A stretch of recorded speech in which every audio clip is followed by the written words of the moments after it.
The Final Four is set. We have Florida there, as many of you expected, as I refuse to believe. Joe Giannosa with a chance to have 4 straight years of picking the champion, although when 3 of those years are the #1 overall seed in the tournament, I'm not that impressed. Wisconsin is also there in the Final Four, as several of us correctly predicted. I agonized over that Wisconsin versus Arizona pick for a long time, and overtime game turns out to show that agonizing over the pick was justified. What a game, though, and what a performance by Wisconsin. UConn is a surprise entrant in the Final Four after losing in the AAC championship game to Louisville by 33 points. I don't know how anyone could have figured out that they were going to get there. Congratulations to Jacob Kinamore for nailing this somehow. I think maybe Jacob did not watch any games this year and just thought, UConn, a 7 seed? No way. I'm taking them. And indeed, they made it. And then we have Kentucky. And what a game that was against Michigan today. Man, Wildcats finally living up to their preseason potential. And they are looking scary as it goes forward here. And we all know what they just did with Florida, losing by 1 point in the SEC championship game right before the tournament started. So could be a Kentucky-Florida final. Who knows? Jacob Kinamore sits in first place with a commanding lead of 7 full points right now over the next contender, Brian Winnin Winans, who won't be winning at all, but who will be cashing, I'm sure, in the pool. There's a 3-way tie for third with Dane Espegard, who's done scoring points, by the way, and will likely drop out of the Elite Eight. Brad Britton and Ken Schaefer, who can tie for first place still. John Wasserman, Chad Vordenberg, and Nick Leindecker round out our Elite Eight currently. Top chick is a 3-way tie right now in 17th place overall with Tanya Duca, Rachel Schaefer, and Jean Powell. It will end in a 3-way tie if Florida loses, or it will end in a 2-way tie between Tanya and Rachel if Florida wins the tournament, or wins their next game, I believe. So we could have a 2-way tie for that. If you're wondering about a tiebreaker for that, no need. You don't win anything anyway. The scrubs with 51 or less points in our pool, all of whom are assured of no further points at all at this point, with 51. Lane Marchetti. Thank you for inviting him, whoever it was, Robert or whoever it was. Rebecca Flowers with 51, a 2-time pool champion who hasn't done jack since those years. And Adam Lewandowski with 51, once again demonstrating the sports knowledge of most Seahawks fans. With 50, which, by the way, that's very little. With 50, Logan Toski, our perennial last place finisher. 6 points out of last place this year, but out of the cellar.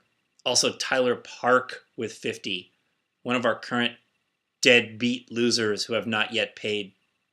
With 49, John Kane. With 48, Kyle Smith. 47 points, Trenton Switzer. With 46 points, a feeble showing for Rebecca Holman. Perhaps she's also a Seahawks fan. With 45 points, Jeff Nostradamus Nixon, a former champion. And 44 points, wrapping up the last place Logan Toski Award, is Michael Mullins. So congratulations, Michael. You get fined $40. You get to pay $80 to play next year. Send it now. As for first place, it simply comes down to the Wisconsin-Kentucky game.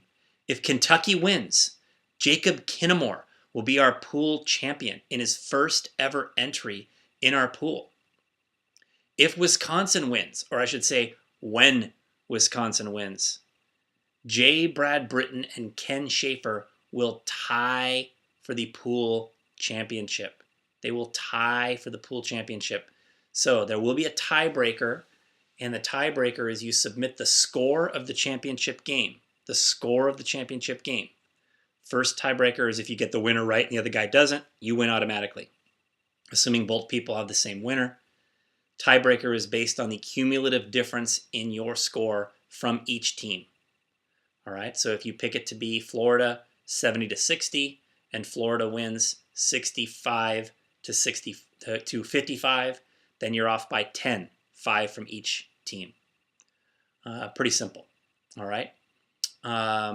Several other people could tie, by the way. All scenarios are posted on the homepage, and I think on Facebook, or I'll post them on Facebook now.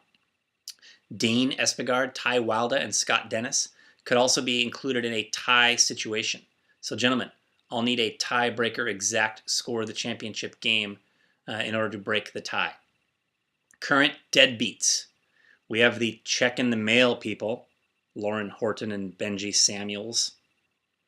We also have several regulars who maybe just didn't get around to it. People like Jeff Bryan, Jason Flynn. What's up, fellas?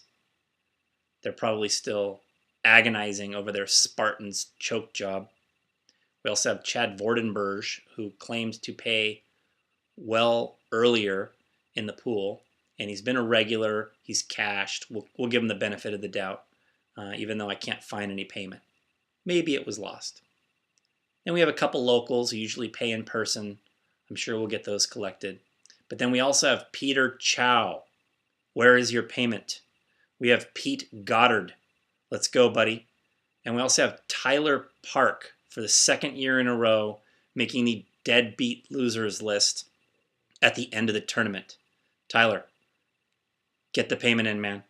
By the way, my PayPal account was frozen again because some of you dorks couldn't resist the temptation to write pool or March Madness along with your payment. Thank you. Hopefully that gets rectified and I can extract the $3,000 that's in there for me to pay some of you winners back. Otherwise, no one gets paid. You're all out. All right. Next Saturday, we have Florida and UConn. We have Wisconsin and Kentucky. It's going to be exciting. Have a great week, everyone. Enjoy the Final Four.